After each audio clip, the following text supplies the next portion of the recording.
കാസർഗോഡ് ഉപ്പളയിൽ മാരക മയക്കുമരുന്നായ MDMA-യുമായി യുവാവ് പിടിയിലായി. ഓപ്പറേഷൻ തൂഫാൻ പദ്ധതിയുടെ ഭാഗമായി മഞ്ചേശ്വരം പോലീസ് നടത്തിയ പരിശോധനയിലാണ് ഉപ്പള സ്വദേശിയായ ജുനൈദ് എന്ന സയ്യിദ് ജവഹർ പിടിയിലായത്. ഇയാളിൽ നിന്ന് 10 ഗ്രാമിലധികം MDMA പോലീസ് കണ്ടെടുത്തു. ബജറ്റിനിണങ്ങിയ വിവാഹാഭരണങ്ങളുടെ വൈവിധ്യമാർന്ന കളക്ഷനുമായി റോഷി ജ്വല്ലറി.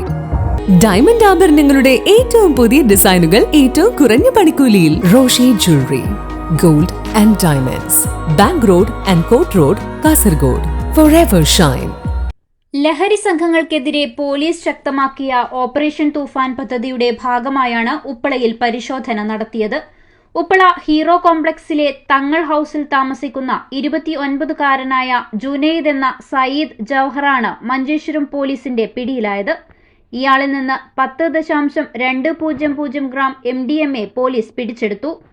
വ്യാഴാഴ്ച വൈകുന്നേരം 5:45 ഉപ്പള റെയിൽവേ സ്റ്റേഷന്റെ കിഴക്കേ കവാടത്തിന് സമീപത്തെ റോഡിൽ വെച്ചായിരുന്നു arrest. Manjeshwaram SI Vishnu S. നായരുടെ നേതൃത്വത്തിലുള്ള പോലീസ് സംഘം പ്രദേശത്ത് പട്രോളിംഗ് നടത്തുന്നതിനിടയിലാണ് യുവാവ് പിടിയിലാകുന്നത്. പോലീസിനെ കണ്ടതോടെ ഇയാൾ പരിഭ്രമിക്കുന്നത് കണ്ട് സംശയം തോന്നി തടഞ്ഞു നിർത്തി പരിശോധിച്ചപ്പോഴാണ് മയക്കുമരുന്ന് കണ്ടെടുത്തത്.